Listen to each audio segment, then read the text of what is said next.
Good morning students. आज हम discuss करेंगे इम्पोर्टेंस ऑफ बिजनेस एनवायरनमेंट।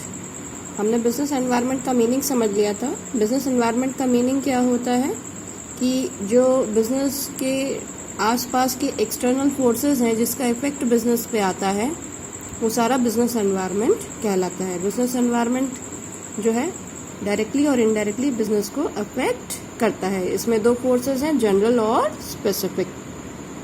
तो अभी हम उसकी इम्पोर्टेंस पढ़ने जा रहे हैं। इसमें पहला पॉइंट है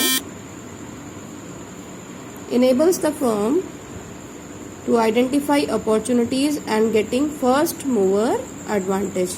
अभी बिजनेस एनवायरनमेंट की इम्पोर्टेंस क्या है? बिजनेस एनवायरनमेंट की इम्पोर्टेंस ये है कि अगर हम बिजनेस एनवायरनमेंट की स्कैनिंग कर पाते हैं मतलब अगर हम उस पर बराबर नज़र रखते हैं और उसको समझ पाते हैं तो फर्म को क्या फायदा होगा?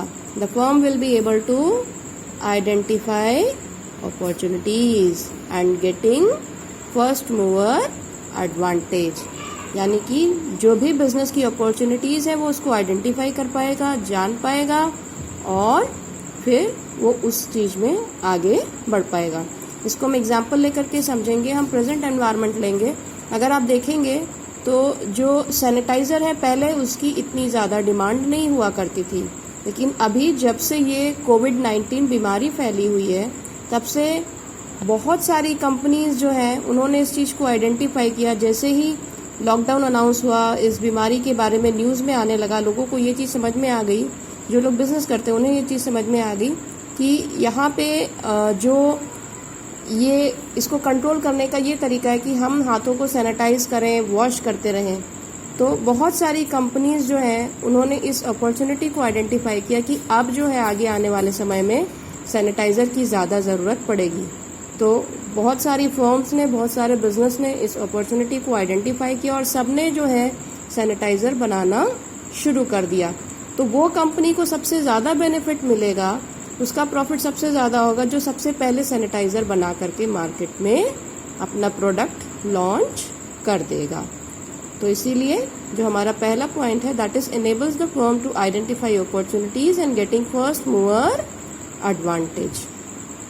इसके बाद हमारा अगला पॉइंट है help the firm to identify threats and early warning signal.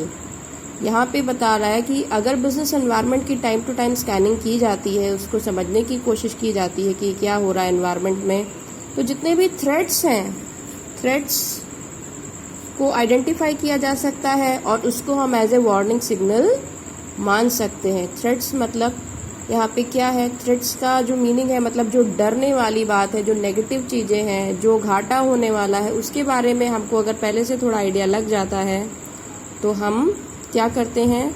उसको वार्निंग सिग्नल मान करके अकॉर्डिंगली एक्ट करते हैं।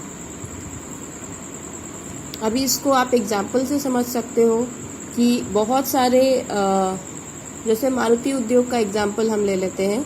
मारुति उद्योग क्या करती है? मारुति सुजुकी का आपने नाम सुना होगा। ये स्मॉल कार्स बनाती है और बेचती है। तो बहुत पहले की बात है जब इंडिया में इतनी सारी फैक्ट्रीज नहीं थी कार बनाने वाली, तो मारुति सुजुकी ने कार बनाना शुरू किया, छोटी छोटी कार्स बना के बेचना शुरू किया। अब जब और भी जो फॉरेन कंपनीज थी उन्होंने इस चीज़ को नोटिस किया कि नहीं, इंडिया में तो बड़ा स्कोप है छोटे कार बनाने और बेचने का और कोई कंपनी है ही नहीं, तो उन्होंने इंडिया में अपना बिजनेस सेटअप करने के बारे में सोचा। तो जब उन्होंने ऐसा सोचा तो इस थ्रेट को, इस खतरे को किसने आइडेंटिफाई किया? मारुति सुजुकी वालों ने तुरंत आइडेंटिफाई कर लिया कि अब बहुत सारी फॉरेन कंपनीज जो हैं हमारे देश में आके अपना बिजनेस सेटअप करेंगी तो फिर मेरे प्रोडक्ट को खरीदने वाले लोग कम हो जाएंगे। तो उसने क्या किया? उसने जो है अपनी प्रोडक्शन कैपेसिटी बढ़ा दी ताकि जो डिलीवरी टाइम है वो कम से कम लगे, प्रोडक्शन होता रहे, उसको ऑर्डर मिलते रहे और टाइमली वो डिलीवरी करती रहे ताकि उसके पास ज़्यादा से ज़्यादा प्रोडक्ट के ऑर्डर्स आते रहें। तो यही हमारा सेकंड पॉइंट है कि अगर हम बिजनेस एनवायरनमेंट की स्कैनिंग टाइम से करते हैं तो बिजनेस में आने वाले खतरों को हम टाइम से पहले पहचान लेते हैं, फिर अकॉर्डिंगली उसको वार्निंग सिग्नल मान करके हम आगे अपनी पॉलिसीज को चेंज कर लेते हैं, अपने बिजनेस एनवायरनमेंट में वैसे ही चेंजेस ले आते हैं। इसके बाद हमारा जो नेक्स्ट पॉइंट है that is helpful in tapping and assembling resources.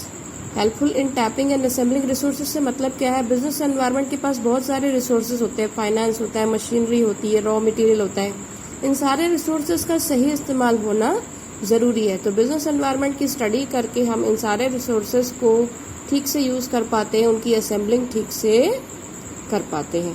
Then इसके बाद हमारा नेक्स्ट पॉइंट है helps to adjust and adapt with the rapid changes. ये जो बिजनेस एनवायरनमेंट है बेटा, हमने इसका फीचर में पढ़ा था कि ये डायनेमिक होता है। डायनेमिक मतलब ये इसमें चेंजेस बड़ी जल्दी जल्दी आते हैं। तो अगर इसमें चेंजेस बहुत जल्दी जल्दी आते हैं तो हमें हमेशा इसको स्कैन करते रहना है।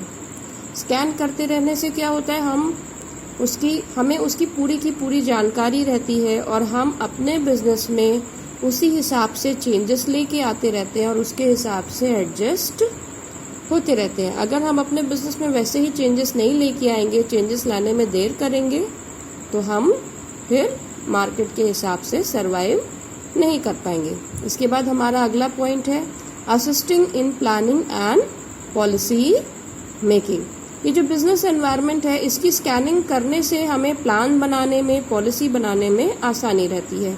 आगे क्या होने वाला है इस चीज़ का हमें थोड़ा सा आइडिया जब लग जाता है तो हम अपने प्लान्स को, पॉलिसीज को उसी हिसाब से बनाते हैं। तो हमारा नेक्स्ट पॉइंट था assisting in planning and policy making. Then हमारा लास्ट पॉइंट है improvement in performance. Improvement in performance. Performance कैसे इम्प्रूव हो जाएगी भाई बिजनेस एनवायरनमेंट से? परफॉर्मेंस ऐसे इम्प्रूव हो जाएगी कि आप जब बिजनेस एनवायरनमेंट की स्कैनिंग करते रहते हो, अपने बिजनेस में वैसे ही चेंजेस लेके आते रहते हो, तो डेफिनेटली कहीं ना कहीं आपकी परफॉर्मेंस जरूर इम्प्रूव होती है, तभी आप मार्केट में सरवाइव कर पाते हो। अगर आप बिजनेस एनवायरनमेंट की स्कैनिंग नहीं करोगे तो कहीं ना कहीं आप मार्केट में बहुत पीछे रह जाओगे और आपको एक दिन बिजनेस क्लोज करना पड़ेगा। तो जैसे जैसे हम बिजनेस एनवायरनमेंट की स्कैनिंग करते जाते हैं वैसे वैसे हमारी परफॉर्मेंस भी इम्प्रूव होती रहती है। तो ये हमारे थे इम्पोर्टेंस ऑफ बिजनेस एनवायरनमेंट।